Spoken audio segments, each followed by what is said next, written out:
Écoutez, Sichat Chelek Yud Dalet, Sichat sur Haazinu Shabbat Shuvah. Alors la paracha elle commence avec le verset qui dit Haazinu Hashamaim, écoutez les cieux, Vetishma Haaretz, et la terre entendra. Alors ici on fait la différence entre écouter et entendre, donc les cieux vont écouter, la terre entendre. Et comme Moshe était proche des cieux, alors il a dit aux cieux écoutez, et à la terre de laquelle il était plus éloigné, il a dit entendre, il a dit le verbe entendre. Donc bien sûr, ça fait référence au niveau spirituel de Moshe Rabbeinu, c'est un commentaire du Sifri. Le Rabbi nous dit qu'en vérité, on sait que chaque enseignement de la Torah, c'est pas uniquement pour nous raconter des histoires, ça doit être un enseignement pour nous aujourd'hui, là où on se trouve, pour chaque juif quel qu'il soit. Donc ici, a priori, c'est quoi l'enseignement de cette paracha, de ce premier verset de la paracha?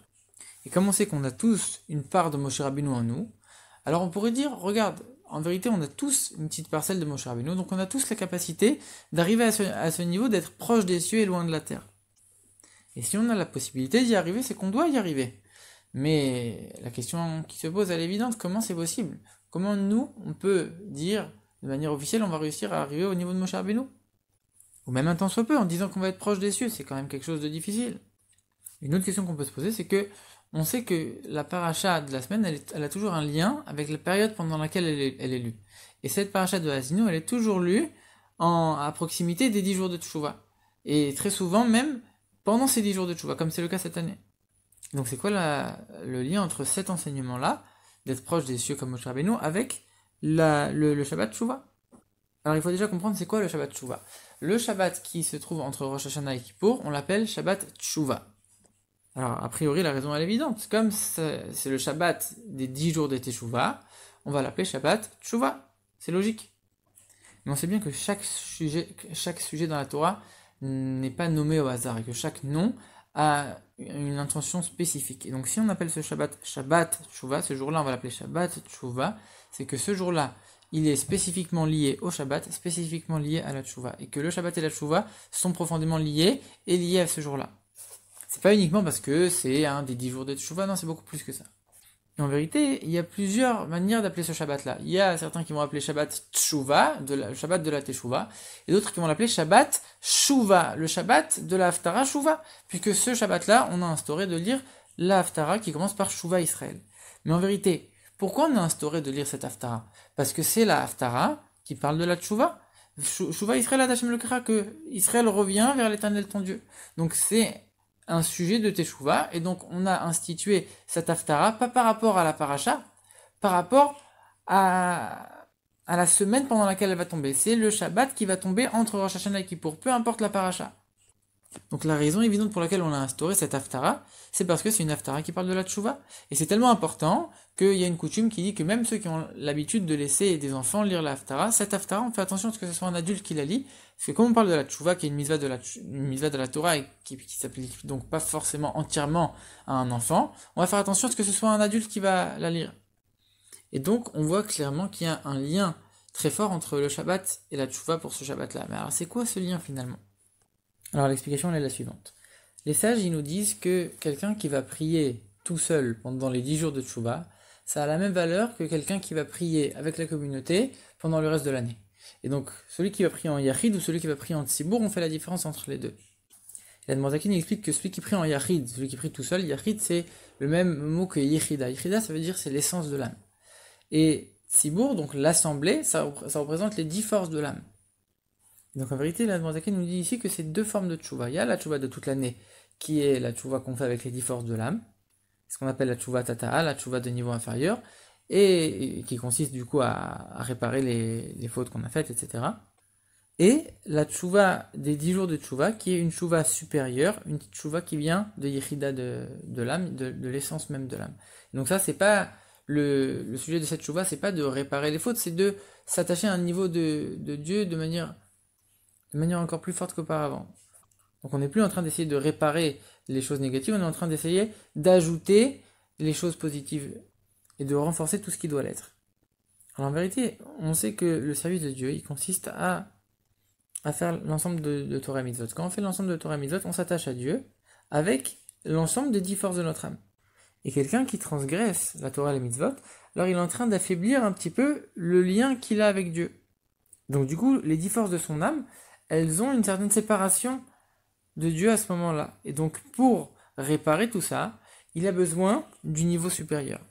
Le niveau de l'essence de l'âme qui n'est jamais atteint par aucune faute, sur lequel n'a pas d'emprise, sur lequel toutes les choses négatives du monde ne peuvent pas avoir d'emprise, ce niveau-là, il va se réveiller, et comme il est plus haut que tout, alors il va avoir la capacité de réparer les 10 forces de l'âme qui ont été abîmées par les différentes fautes.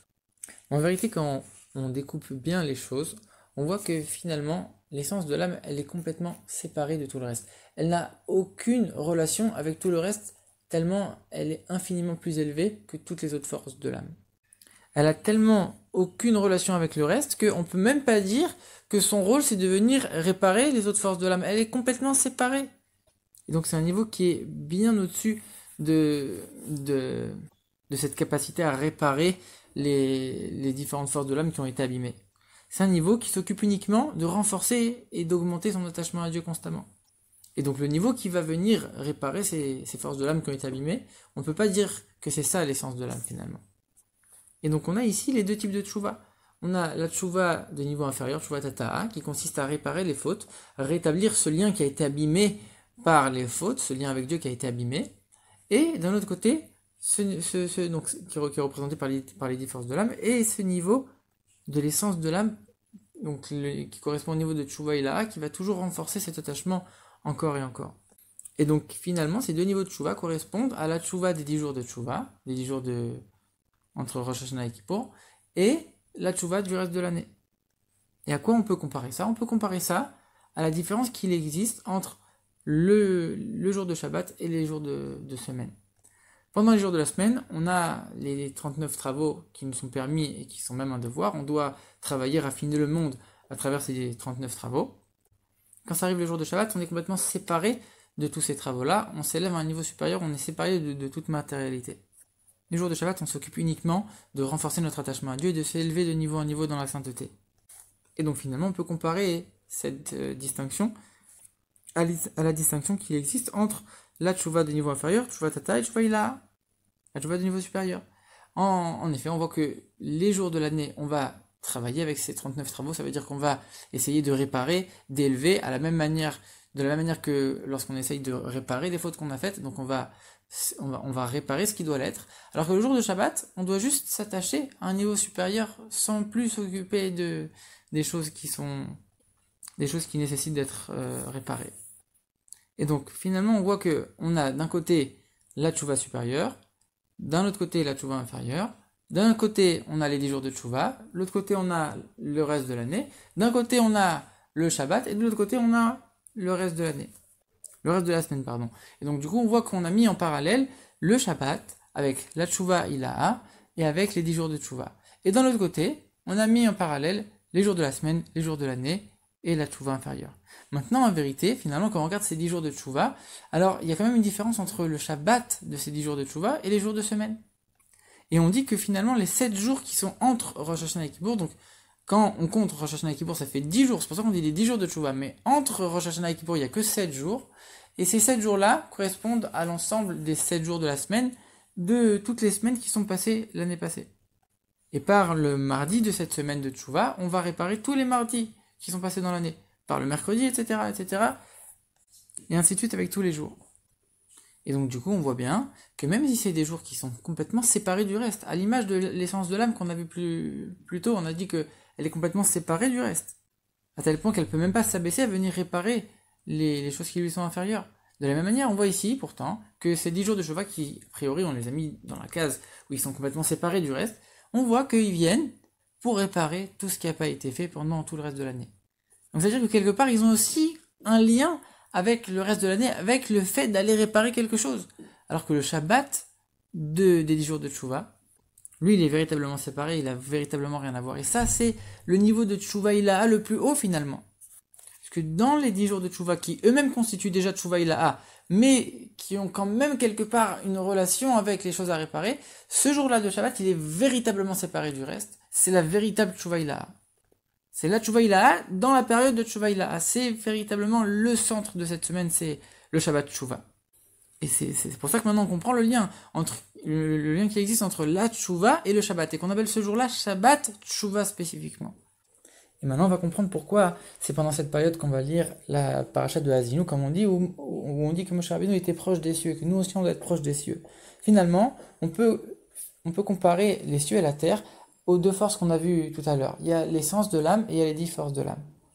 Le ciel dans l'homme, le niveau le plus haut, c'est l'essence de sa neshama, alors que la terre dans l'homme, c'est les 10 forces, les choses qui sont plus inférieures.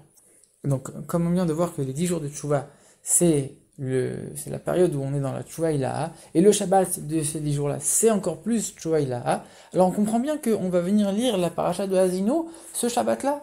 C'est logique. Le Shabbat, on vient te dire, tu dois être proche des cieux. Pourquoi tu dois être proche des cieux?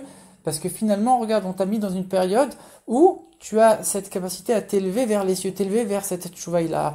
Et finalement, c'est même pas un effort qu'on te demande de ta part, c'est quelque chose qui est finalement presque acquis, puisque c'est la période qui fait ça. Et même si c'est sûr qu'il faut faire les choses avec l'effort, avec un effort, que ça vienne de notre propre effort, etc. Mais ici, on nous donne une impulsion et une force particulière quand on se trouve dans cette période-là. Et c'est pour ça que même si on pourrait se poser la question, mais c'est très dur, comment on pourrait arriver à ce niveau-là d'être proche des cieux comme Moshe Rabbeinu? Eh bien, on te dit, oui, c'est possible. Regarde, ici, on te donne une période particulière où ça va être plus facile, puisque c'est la période par excellence où tu peux arriver à Tchouva Ilaha, et donc tu pourras facilement être proche des cieux comme Moshe Rabbeinu, comme le dit cette paracha.